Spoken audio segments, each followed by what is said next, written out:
Bendiciones a todos, qué rico verlos otra vez, otro miércoles, bienvenidos. Bienvenidos los que pudieron sacar tiempo de su trabajo, de su estudio, de todas sus actividades. Qué rico poderles tener una bendición especial para todos los que nos acompañan en casa. Queremos aprovechar esta noche para bendecir a las personas que tenemos cerca. Así es que usted que ya se sentó, no se acomode tanto, por favor. Dele la bienvenida a la persona que tiene a su lado.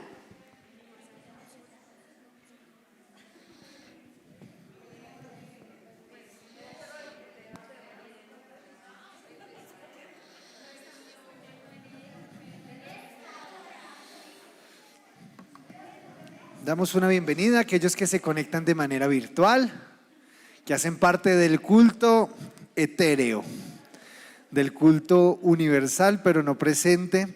Sabemos que por una muy buena razón no puedes estar aquí esta noche, pero bendecimos tu vida y esperamos que pronto puedas acompañarnos. Esperamos que sea un espacio en el que el Señor te hable.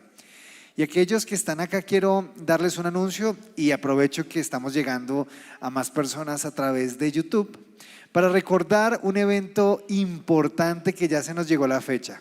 En 15 días, menos de 15 días, porque es este fin de semana en 8, de pasado mañana en 8. Si estas cuentas tan raras, más 2, 8 más 2, 10.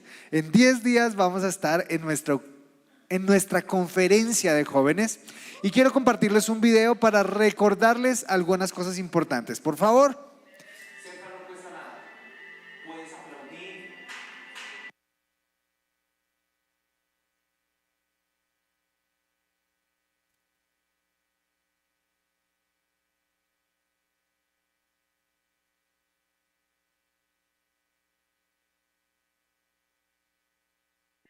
Ser fan no cuesta nada. Puedes aplaudir.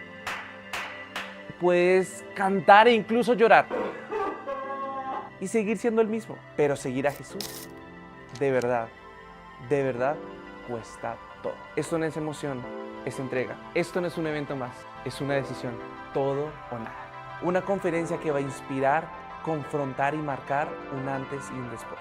¿Estás listo para salir de la multitud? Este 4 y 5 de julio, nuestra conferencia de jóvenes. Con David Escarpeta como nuestro invitado especial, desde Houston, Estados Unidos. Jesús no busca fans, te busca a ti como discípulo.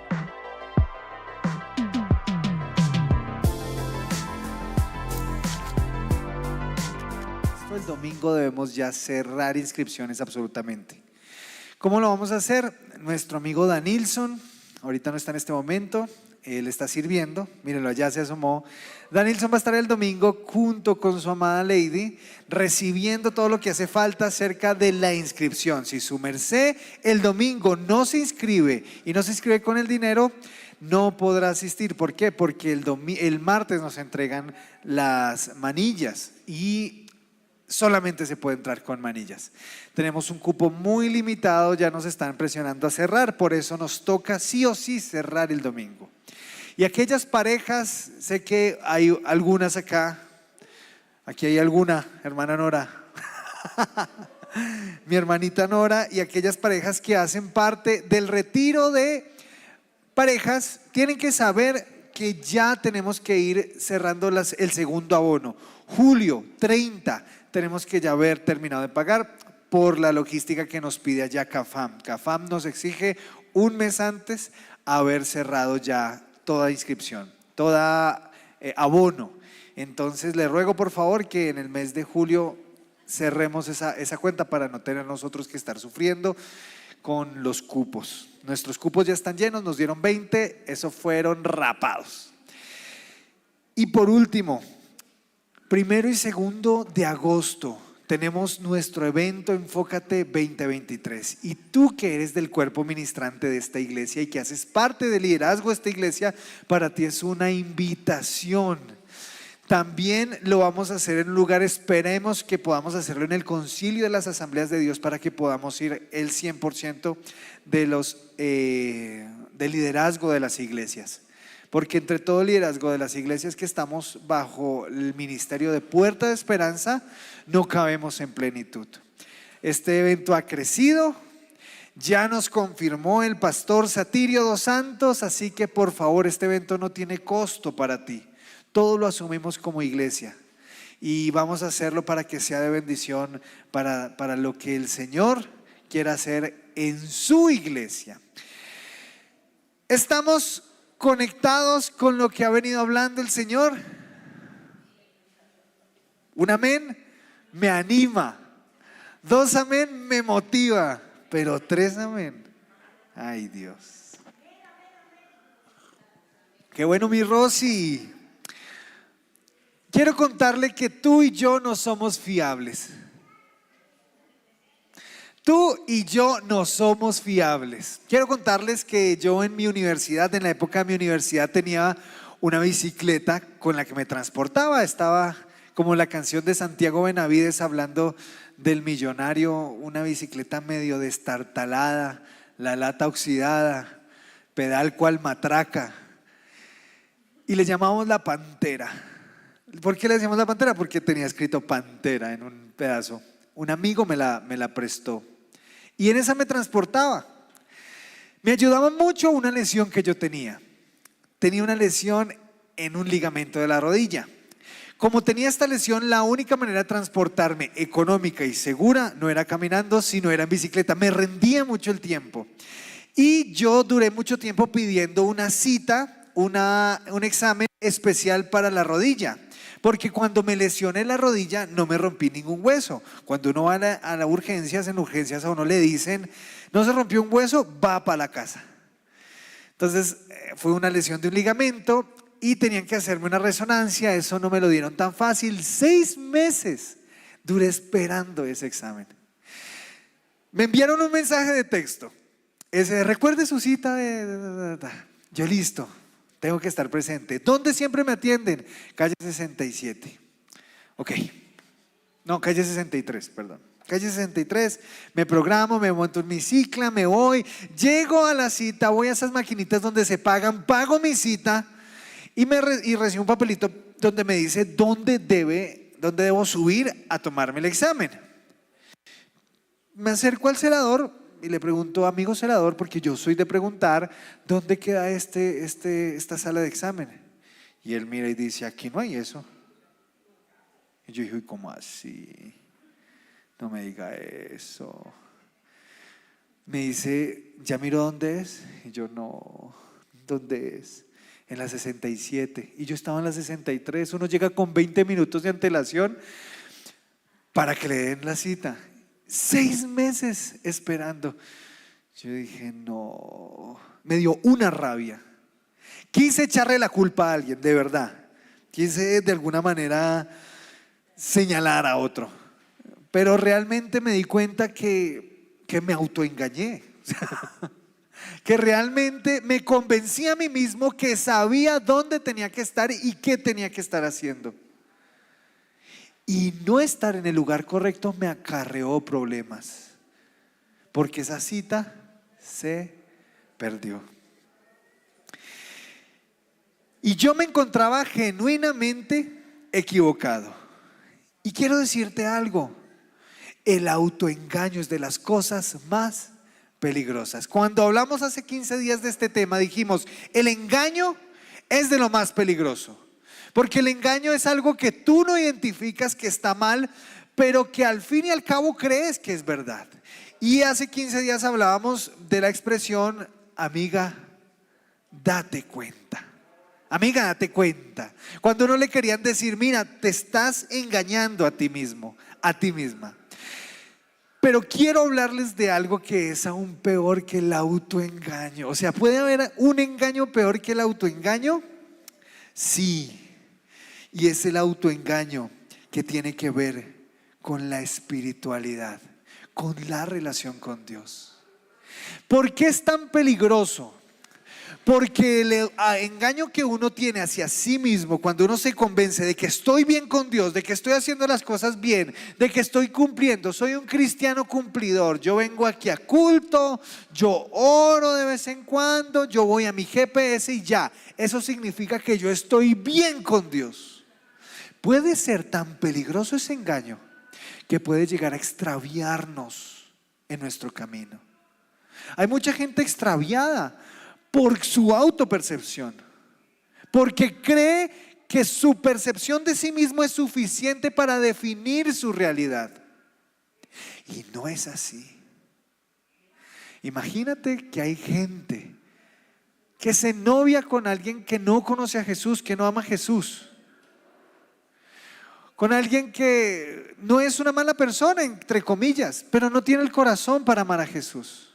Y dentro de sí tiene un discurso que se dice a sí mismo: yo lo evangelizo, yo lo convierto. Y quiero decirte que eso no pasa. El Señor tiene misericordia de todos, de verdad, pero no es el camino del evangelio. Entonces allí hay una manera de desubicarse, y una mala relación me puede sacar del camino de Dios. Pensar que eso está bien y voy para adelante. Dijo una amiga, una lloradita y vamos para adelante. No, cuando tú te encuentras con ese Jesús, te das cuenta de que esa es la manera de Él o no se puede. Así que esta noche quiero hablarte de que hay un autoengaño tremendamente peligroso, y es el que aborda Santiago en el capítulo 1 de su carta. Y ya venía hablando de esto, porque hace 15 días cuando hablamos del autoengaño hablamos de cómo este autoengaño se mostraba en 3 aspectos, o 3 pasos para salir del autoengaño. Y vimos que eran 3 pasos que suenan sumamente sencillos, pero que son tremendamente efectivos en la vida. 1, oír, escuchar, muy bien. 2, hablar, dice. Bueno, vamos a predicar ese otra vez. No, 2, hacer. Y 3, permanecer. Oír, hacer y permanecer. Y Santiago estaba diciendo: no se engañen ustedes mismos, siendo oidores de la palabra, pero no hacedores. Y después habla de la permanencia. Pero después de esto, Santiago está profundamente preocupado, porque el engaño no solamente ha estado alrededor de la palabra, sino que el engaño ha estado alrededor de la vida de ellos. Ellos creen genuinamente que están bien. Y es muy bonito porque Santiago no está denunciando hipocresía. ¿Qué es la hipocresía? Actuar. No son cristianos que están actuando, que se ponen un personaje y llevan una doble vida. No es esto lo que está denunciando Santiago. No es una doble agenda. Es gente genuinamente equivocada, que cree que está bien, y eso es muy peligroso. Y esta es la preocupación de Santiago, sus amados hermanos. Ellos se encuentran en el engaño más peligroso, el engaño de la falsa espiritualidad. Y para salir de cualquier engaño, decíamos hace 15 días, ¿qué se necesita? A alguien más que me ayude a salir. Porque el engaño es tan poderoso que yo lo sigo creyendo como una verdad. Pero cuando un tercero agrega su intervención en mi vida, me ayuda a salir del autoengaño. Por eso Santiago se preocupa genuinamente por sus hermanos, porque quiere sacarlos de todo engaño en el que están viviendo. Y Santiago lo viene haciendo muy bien con la palabra. Pero el engaño de la religión, el engaño de la espiritualidad falsa, es algo con lo que viene luchando la iglesia desde que se crea. Porque Santiago es una de las primeras epístolas. Y quiero que leamos por favor Santiago capítulo 1 versículo 26 y 27. Yo se lo voy a leer en la NBI y ahí va a aparecer la Reina Valera, pero después volvamos a leerlo en la Reina Valera. Perfecto. Si alguien se cree religioso pero no le pone freno a su lengua, se engaña a sí mismo y su religión no sirve para nada. La religión pura y sin mancha delante de Dios nuestro Padre es esta: atender a los huérfanos y a las viudas en sus aflicciones y conservarse limpio de la corrupción del mundo. Y quiero que entendamos un poquito a los hermanos de Santiago. ¿Por qué les llamo hermanos? Porque él los llama así. Para él son sus familiares, sus partners, su gente. No es la expresión religiosa, son gente que él ama. Y entendamos por qué Santiago tiene que abordar este tema tan seriamente. Y es que ellos vienen de una religión. ¿De qué religión viene esta gente a la que Santiago le escribe? La religión judía.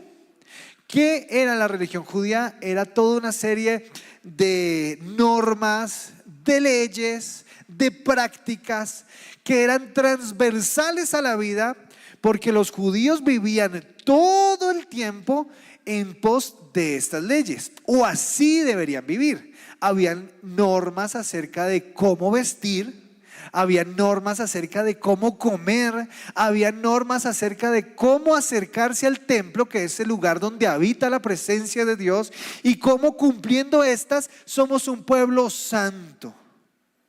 Cuando llega Jesús, las normas tenían un objetivo: apuntar a Cristo. Pero el pueblo cristiano que está leyendo esta carta es un pueblo que se encontró con ese Cristo, pero que aún sigue atado a esas normas rituales. Y como aquellos que vivían con este énfasis en la ley, para ellos cumplir la ley, que la gente viera que cumplían la ley, era sinónimo de espiritualidad. Por eso es importante entender de dónde vienen, porque no vienen como nosotros. Quizás tú y yo no venimos de un contexto de tradición religiosa. Algunos sí, quizás la mayoría. Y en la tradición religiosa, ¿qué hay? Hay normas. Pero el cristianismo no son normas. El cristianismo no son leyes. El cristianismo es una persona, Cristo. Sin Cristo no hay cristianismo.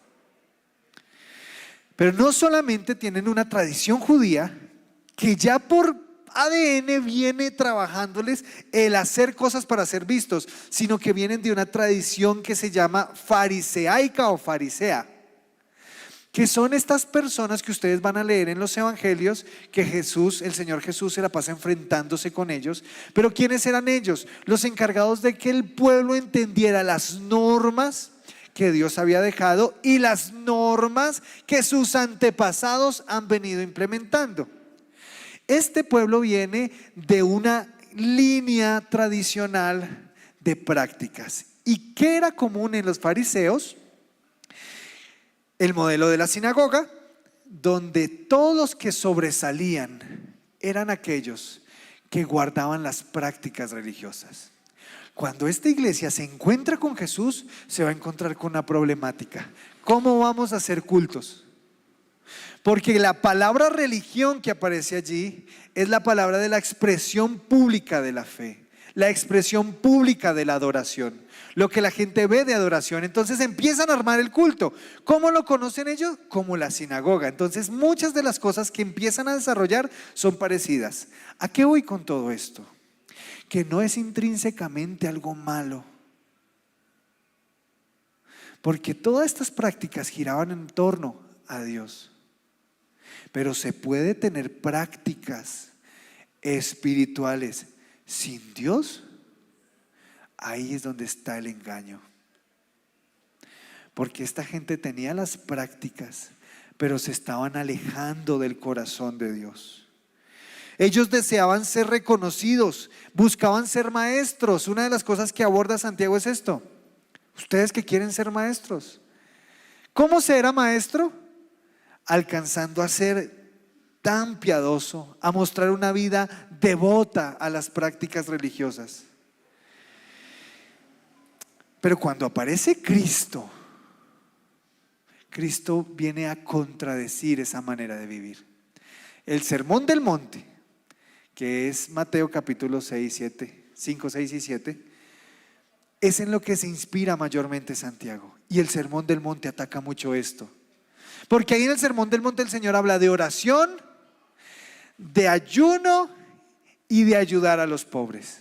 ¿Y qué es lo que dice? No sean como los hipócritas. Esos sí eran hipócritas. ¿Qué querían? Ser reconocidos. ¿Por qué? Por orar en público.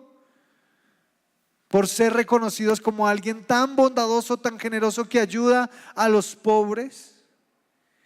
Y seguramente la iglesia tenía estas prácticas buenas, pero que distan de lo que Jesús vino a hablar.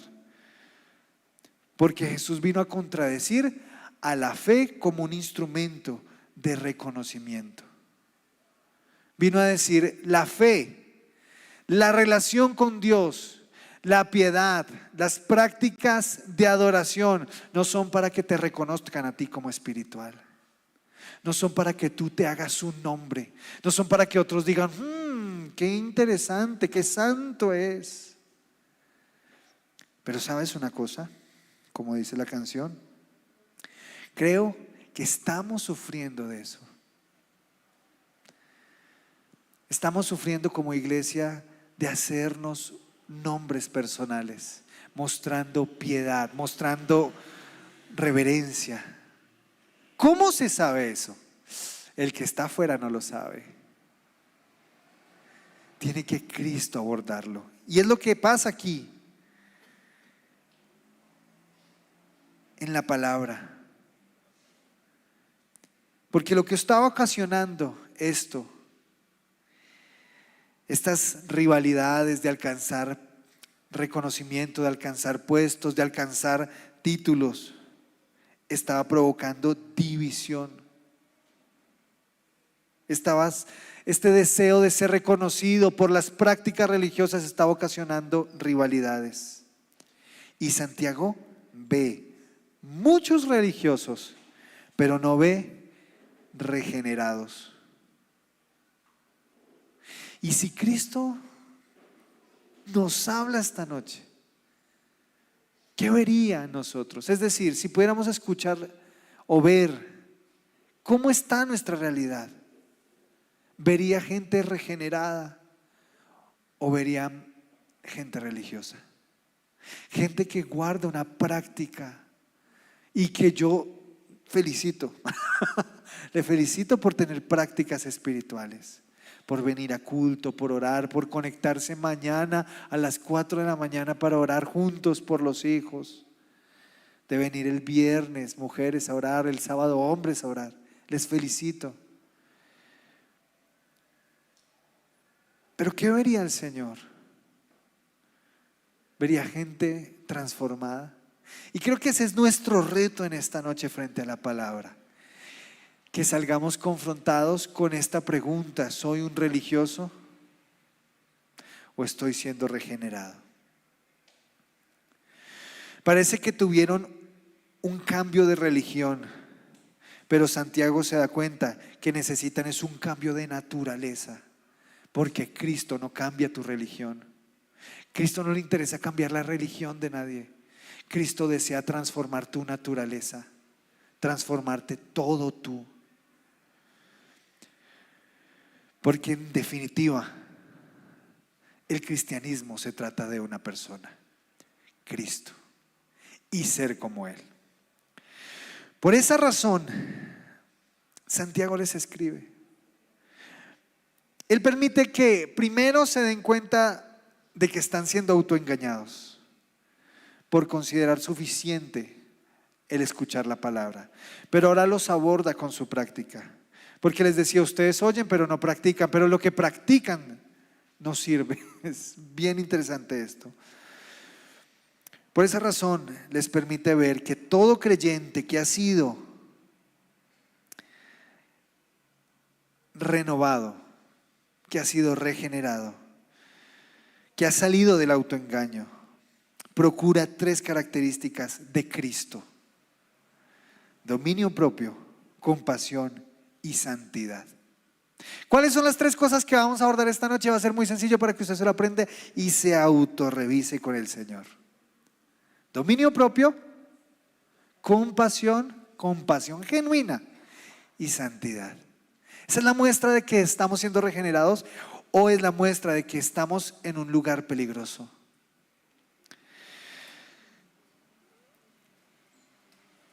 Así que volvamos al texto. Versículo 26.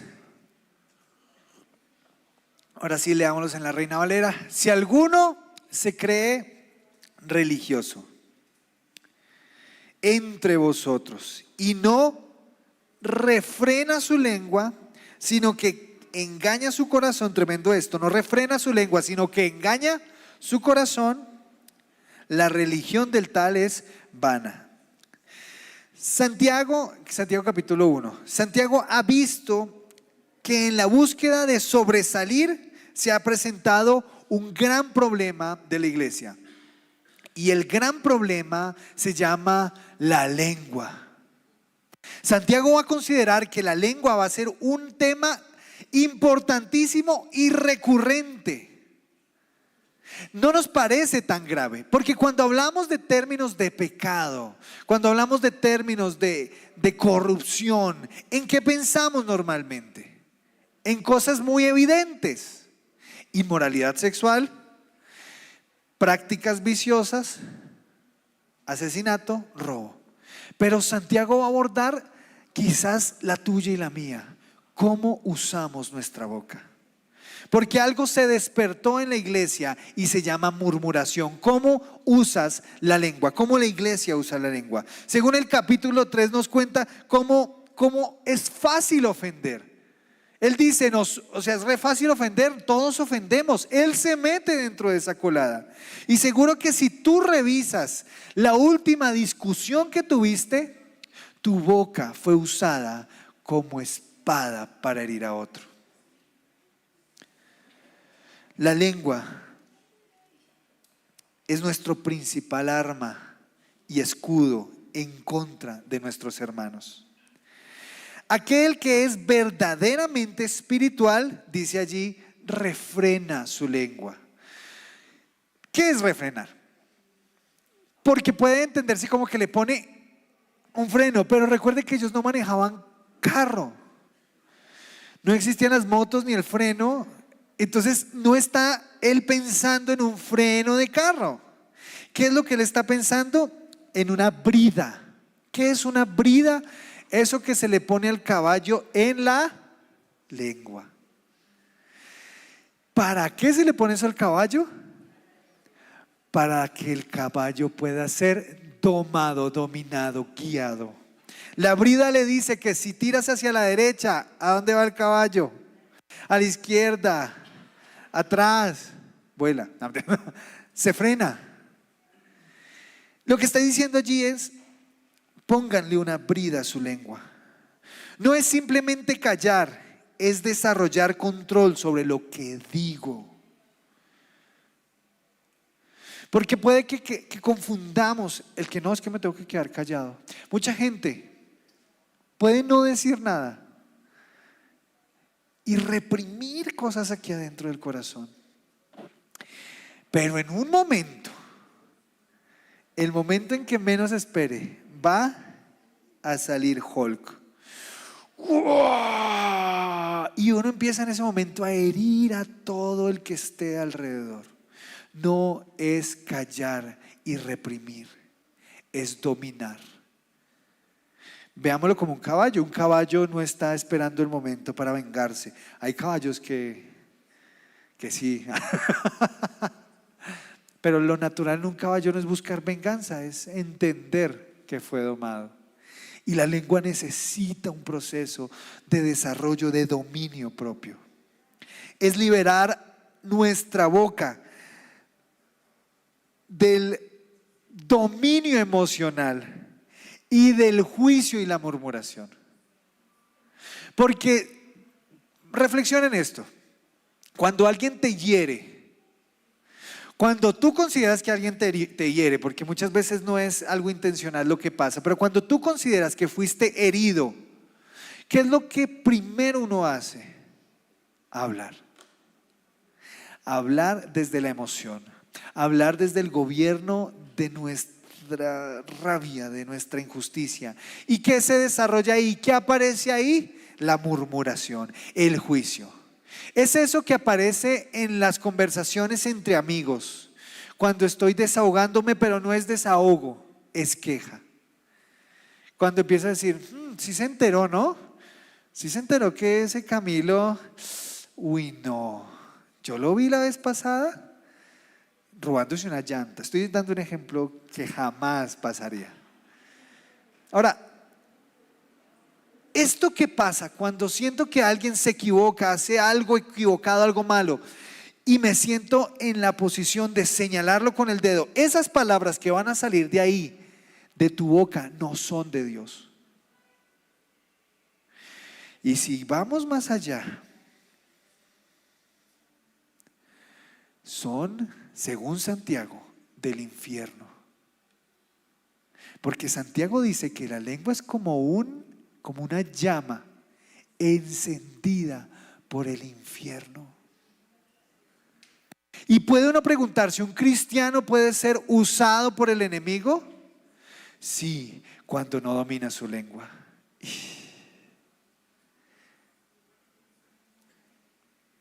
El creyente que habla mal de su hermano está actuando bajo la influencia del enemigo.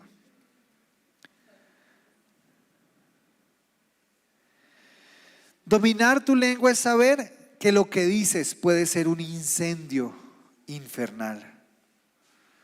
Es entender que si tú sueltas eso que está allí, puede llegar a hacer mucho daño. Y la manera de hablar es la manera de examinar el corazón. El jueves nos decía un profesor que el doctor, y así era, ¿no? Cuando uno iba al doctor, ¿qué le decía? Saque la lengua. Y le miraba a uno la garganta. Pero realmente la lengua da datos de nuestro cuerpo. Muestra cuando estamos deshidratados. Una de las cosas que nos decía el doctor con la niña es: revisen la lengua, si se pone muy blanca, está deshidratada. Quiero decirte que tu lengua es el termómetro de lo que hay en tu corazón, de lo que hay en nuestro corazón. El Señor Jesús llegó y dijo: de la abundancia de este coso, de este mango, de donde guardamos nuestras emociones, de donde guardamos nuestra voluntad, de la abundancia de lo que hay ahí, ¿por dónde se sale? Por tus oídos se derrama, por tus ojos. No, tu boca desprende lo que hay en tu corazón. Por eso es importante analizar cómo estamos hablando. ¿Qué decimos de otros? ¿Somos frecuentemente usados para hablar mal de otras personas? ¿Somos frecuentemente de esos que nos encanta el chisme? De juzgar. ¿Qué dices de otros? ¿Qué dices de tu iglesia, de tus hermanos? Eso muestra que hay en el corazón. O sea que ellos tenían desconectado su corazón. Oye bien esto, de su adoración. Porque cuando utilizamos acá la palabra religión, no estamos hablando de lo que para ti, para mí es religión. Porque para ti, para mí religión viene de la palabra latina. Pero esta palabra que utiliza aquí Santiago viene para hablar de la manifestación pública de adoración.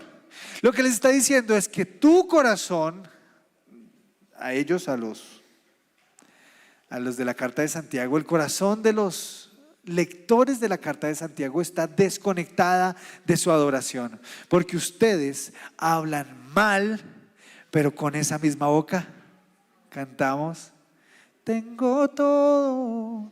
Y me pongo ahí porque yo canté esa canción y tengo que evaluarme, y tú tienes que evaluarte frente a eso, porque Santiago dice eso. Santiago cuestiona nuestra capacidad para herir a otros y para adorar a Dios. Está desconectado el corazón de la adoración y ellos no se daban cuenta. Hay diferencia entre la palabra engaño del versículo 22, la que predicamos hace 15 días cuando hablamos del autoengaño. ¿Recuerdan eso?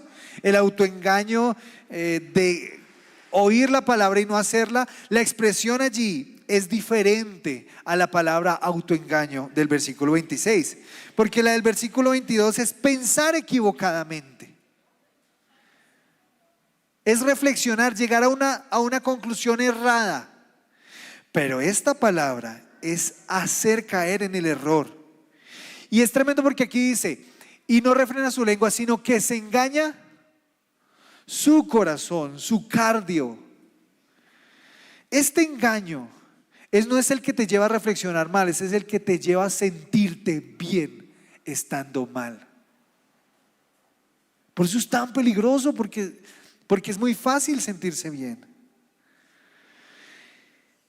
Nos hace caer en error cuando nos convencemos de que hablar mal de otro no es pecado. Hola, hijita.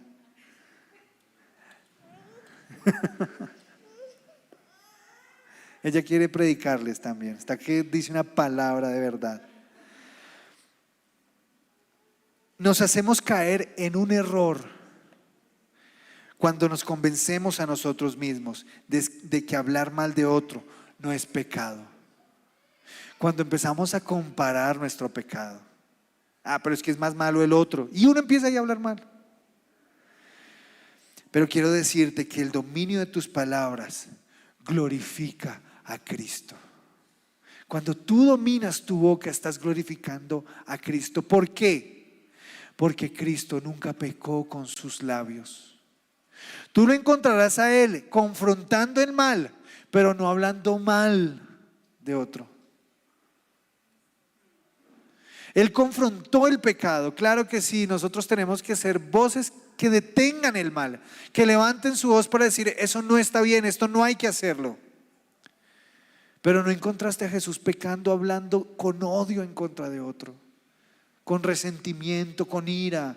¿Cómo trató a su traidor, sabiendo que lo iba a traicionar, a Judas? ¿Cómo lo trató? Como trató a Pedro, con dignidad, con servicio, con amor. Por eso dominar nuestra manera de hablar es glorificar al Señor.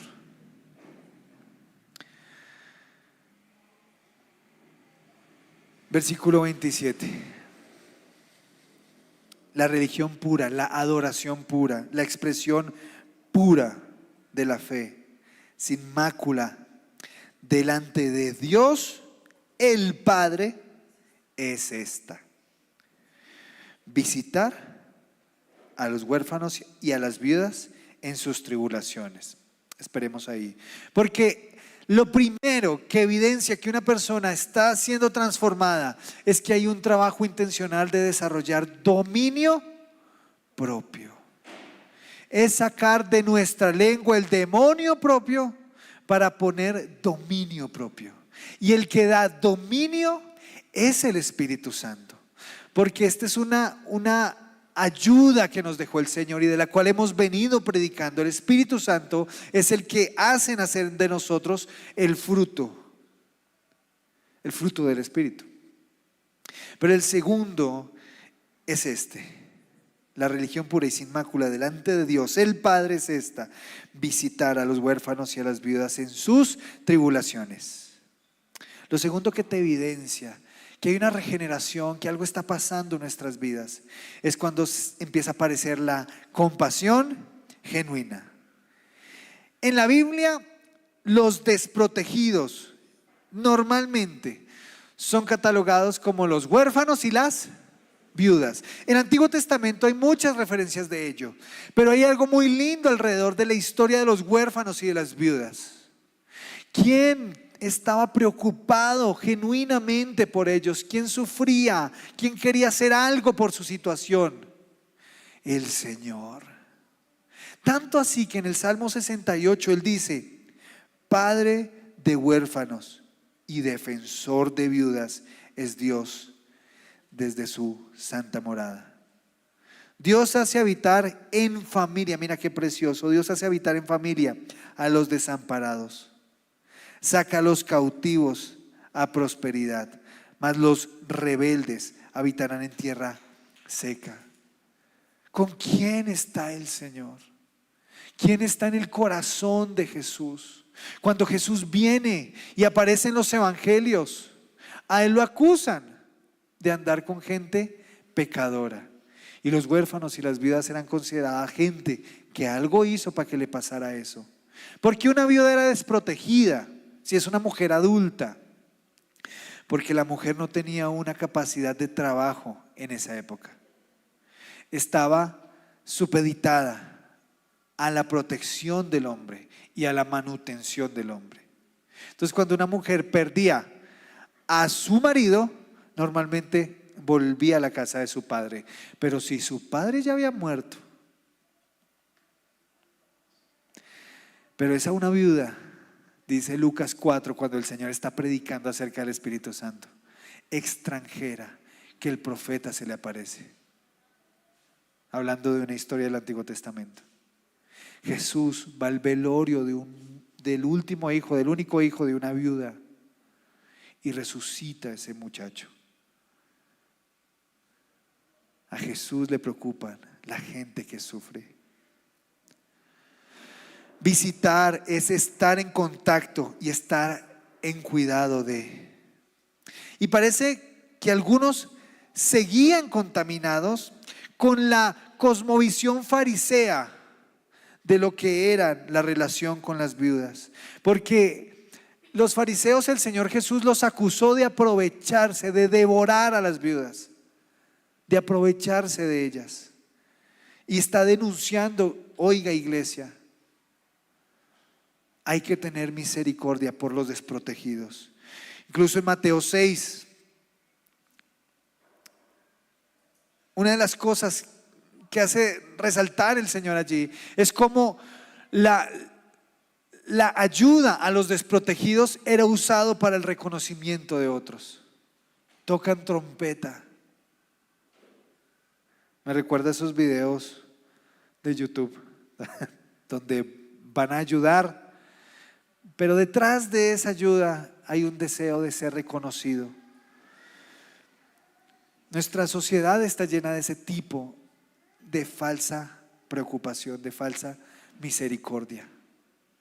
Y quizás tú y yo estamos contaminados de eso. Las empresas hacen apoyo y ayuda social, hacen un trabajo social, pero porque hay una exención de impuestos para eso. Detrás de eso no hay preocupación genuina. La preocupación genuina está cuando tú no puedes sacar provecho de eso, cuando no hay nada que te pueda beneficiar de esa situación. Ahí hay una real preocupación. Aún dentro de nosotros nos sentimos tan satisfechos cuando reconocen nuestra bondad con otros, pero nos sentimos tan heridos cuando no nos dicen gracias. Buscar un beneficio no glorifica a Dios. Esto no glorifica al Señor, porque Jesús no buscó beneficio alguno cuando se acercó a las desprotegidas, a los desprotegidos. El interés de Jesús fue tan genuino que murió para terminar con la orfandad de este mundo. Él vino por este huérfano miserable. Porque todo aquel que no tiene a Cristo es un huérfano y es miserable. Así tenga 250,000 millones de pesos, de dólares. No existe alguien más miserable que alguien sin Cristo. ¿Y saben qué pasa? Que quizás como esta gente no nos preocupa tanto eso. No hay misericordia. Claro que hay que ayudar a los que no tienen que comer. El Señor en Mateo capítulo 26 me parece dice: tuve hambre y me dieron de comer, tuve sed, me dieron de beber, estuve desnudo y me cubrieron, estuve preso y me visitaron, fui extranjero y me acogieron. Entren conmigo. Y la gente le preguntó: Señor, ¿cuándo te vimos? Te dimos de comer. Y bueno, y todo esto el Señor dice: cuando lo hicieron con uno de estos pequeños, lo hicieron para mí. Eso es servir a Dios. ¿Por qué? Porque no podemos servir al Dios que lo tiene todo. Y Él despreocupadamente vino a servir a la humanidad. Humanamente, ¿qué podemos hacer nosotros para Dios? Nada. Pero ¿a quién podemos ir a rescatar? ¿A qué viuda podemos ir? ¿A qué persona que sufre podemos ir? Porque quizás los que tú conoces hoy en día no son viudas y huérfanos. Quizás no son los que están en tu mente cuando hablamos de gente que sufre. Pero hay gente que sufre a tu alrededor y a mi alrededor. Gente que perdió familia hace poco. Gente que está pasando por duelos. Gente que está pasando por pérdidas. por decepciones, por profundo dolor. Porque el que sufre es aquel que no tiene a Cristo. Y les toca pasar ese dolor sin Cristo. No existe alguien más miserable que alguien sin Cristo. Pero esa es la historia del Señor. Desde el principio, buscando lo que se ha perdido. Desde Génesis, Dios buscando a Adán, que se perdió. Dios buscando a la humanidad. Dios busca al que sufre. ¿Quién está sufriendo a tu alrededor? ¿Quién necesita que con ellos no calles? No refrenes tu lengua para atender a los que sufren. Refrena tu lengua para hablar mal, pero no refrenes tu lengua para atender a los que sufren. Y muchas veces atender es hablarles de Jesús. La adoración verdadera te saca a ti del centro de tu vida. La adoración genuina, la renovación nos saca a nosotros del centro de nuestras vidas para vivir para Cristo. Y vivir para Cristo es vivir para servir.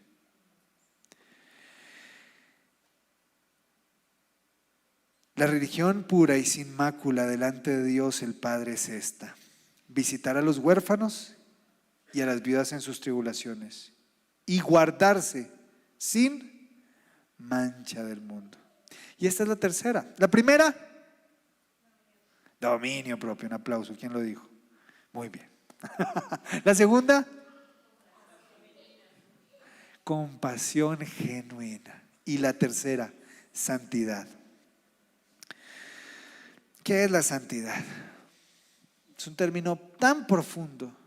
Teológicamente es tan vasto porque al Señor se le llama santo. Pero resumámoslo en esto, aplicado para nosotros. La santidad es ser apartados o dedicados para un servicio. Ellos vienen con la tradición pegada a su ADN. ¿Cuál tradición? La de ser santos. ¿Por qué? Porque sus prácticas tenían un mensaje. Ellos tenían que saber que eran un pueblo diferente, aunque estuvieran en el mundo. Ellos tenían que no contaminarse. Y todo estaba lleno de esta señal: no usen telas de dos hebras, de dos fuentes, de la misma, o sea, no se pueden mezclar. No se mezclen con otras naciones.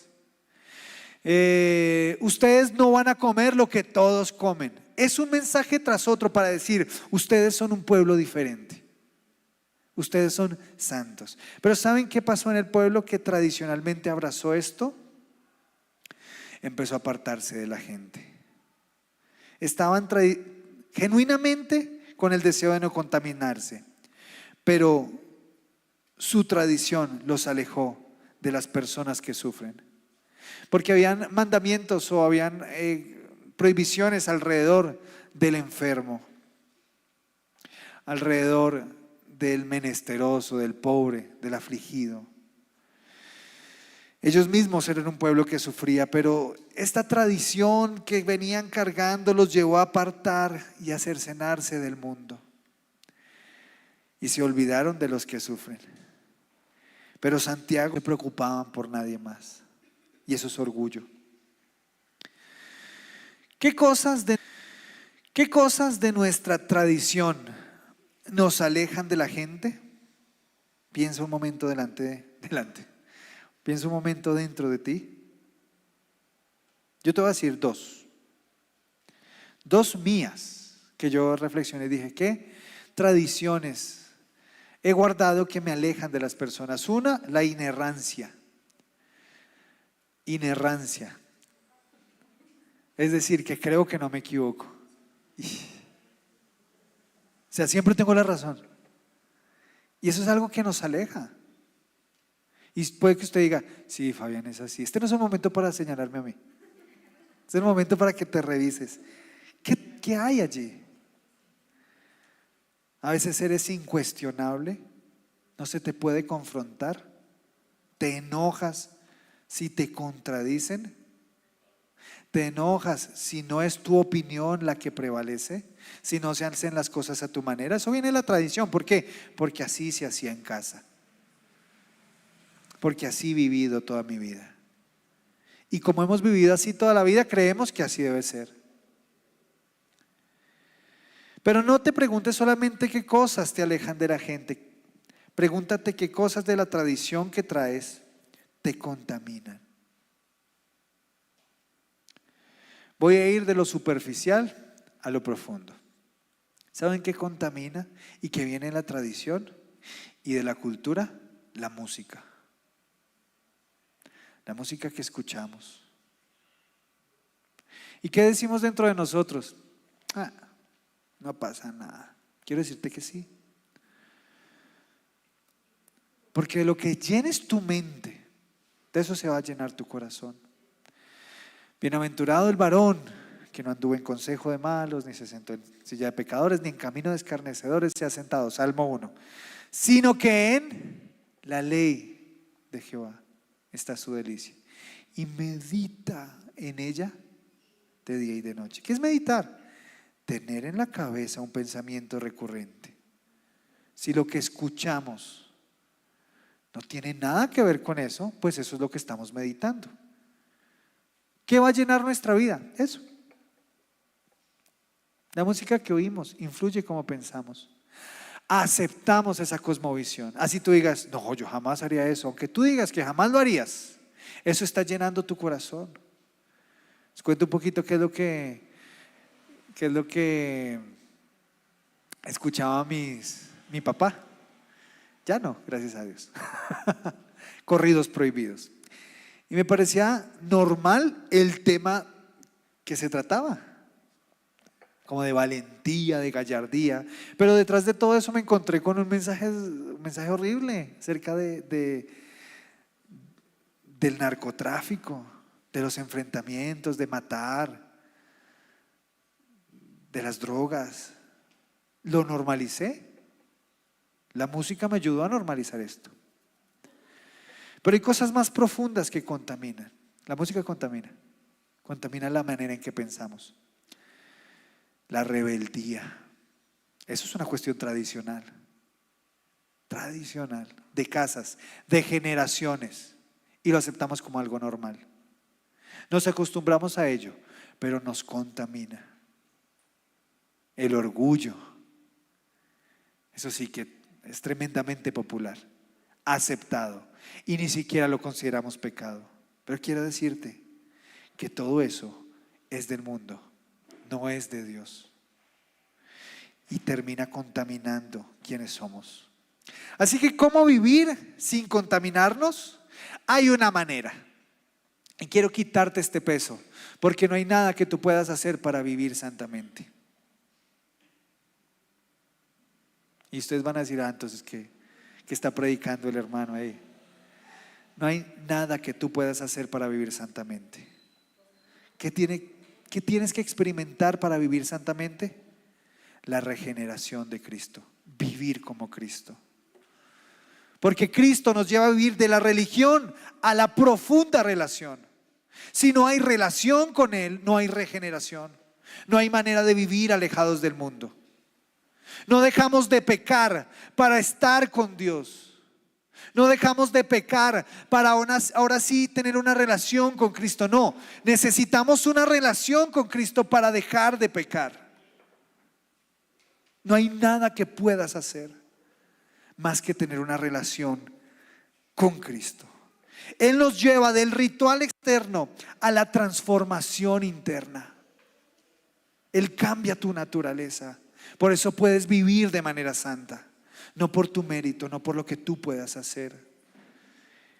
Él te pasa de la obra humana a la obra de Cristo.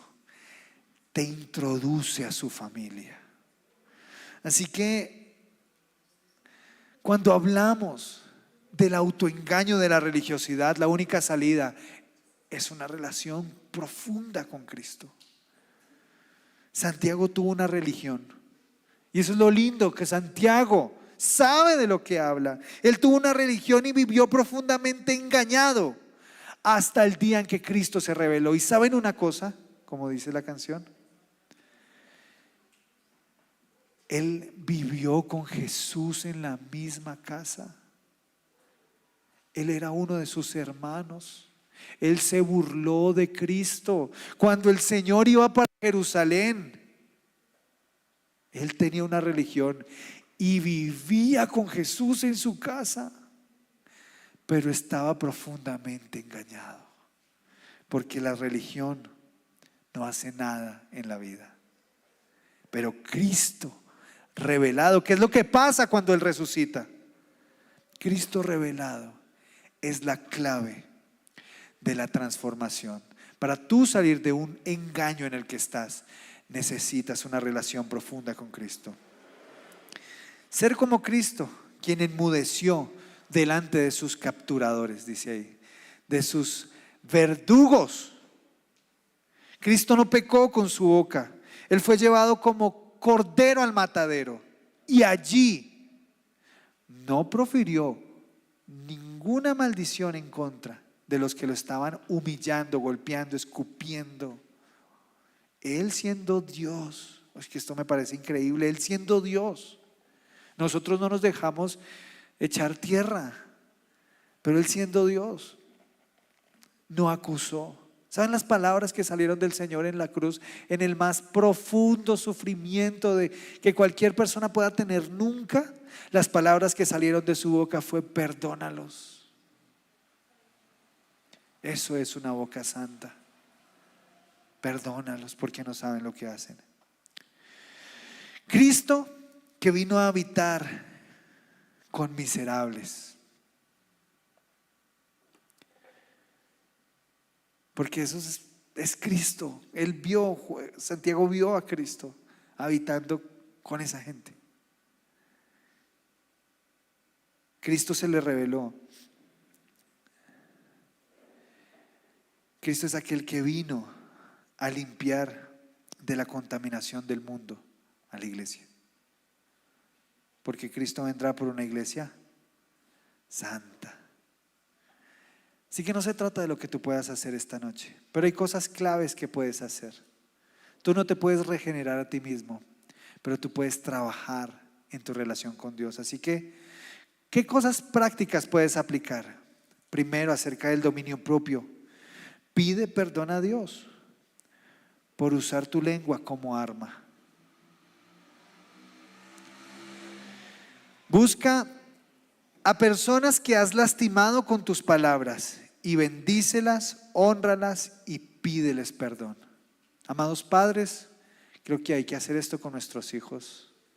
Queridos hijos, creo que hay que hacer esto con nuestros padres.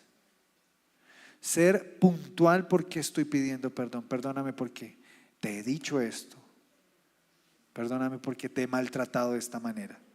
Y si tú estás asintiendo con tu cabeza, espero que sea porque identificaste por qué debes pedir perdón y no porque te deben pedir perdón. Porque el Señor no habla para que otro lo haga, para que tú lo hagas. No identifiques por qué te tienen que pedir perdón. Identifica por qué debes hacerlo tú. En la compasión genuina, identifica a la gente que sufre a tu alrededor.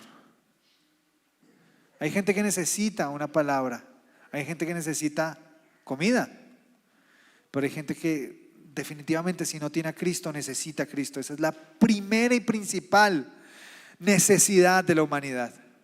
Predícale a Cristo, sin importar quién sea y lo duro que creas que sea. Y en cuanto a la santidad, sin una relación con Cristo no hay santidad. No eres santo para andar con Cristo. Necesitas andar con Cristo para ser santo. Es su obra la que te transforma. Así que el objetivo aplicable es: crece en tu relación con Dios. Crece en tu relación con Dios.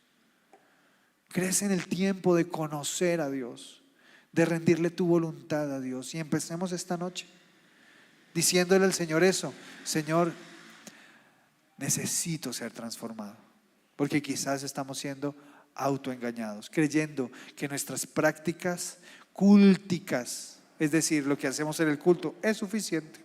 Que venir a la iglesia es suficiente. Mira, sin Cristo, nada de esto importa, nada. Todo es basura, dijo Pablo. Sin Cristo, donde no esté Cristo, no vale la pena estar ahí. Así que ponte de pie, cierra tus ojos y comienza a reflexionar en esto que has sentido que Dios te ha hablado, que has escuchado esta noche. Señor, tú eres tan misericordioso, que escuchamos como tú, Señor, eres Padre de huérfanos y defensor de viudas, Señor.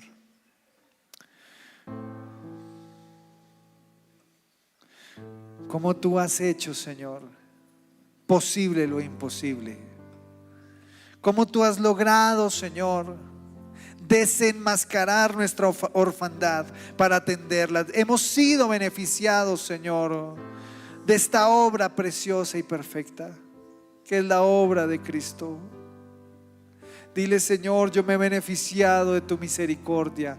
Yo me he beneficiado de tu misericordia, porque si hay alguien miserable que necesitaba paternidad, era yo, Señor.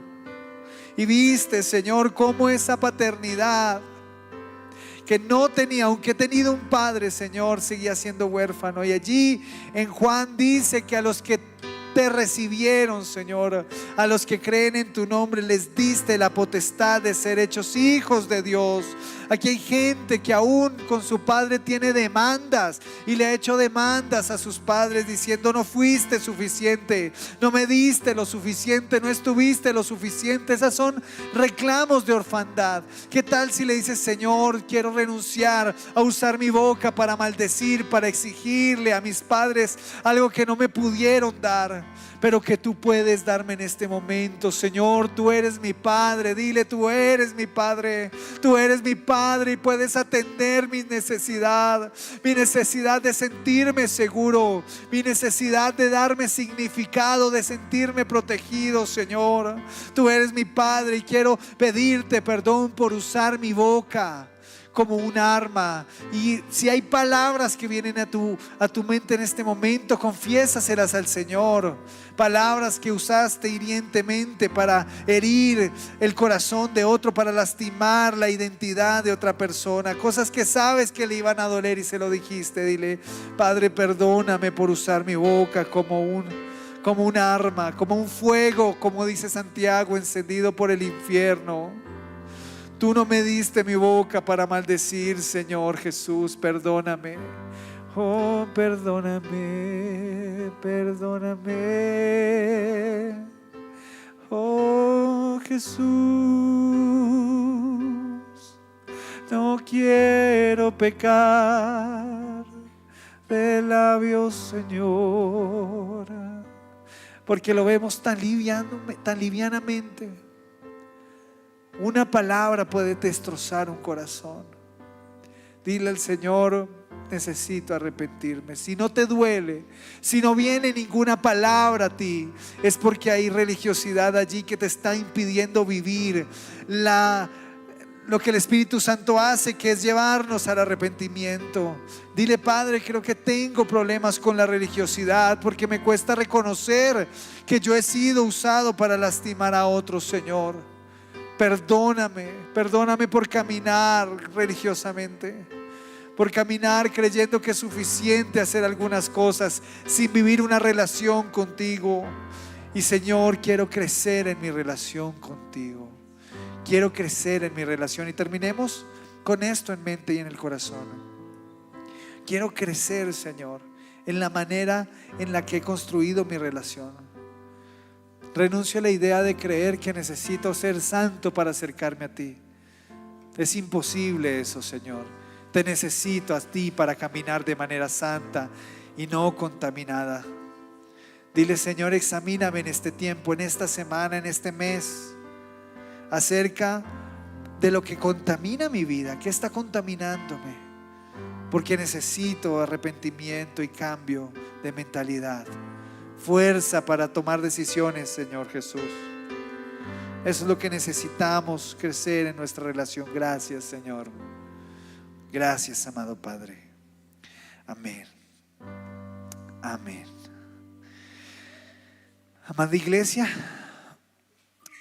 hay tanto para decir de este texto, pero tan poco tiempo, que debemos tener algo práctico, y es la adoración genuina, la espiritualidad genuina.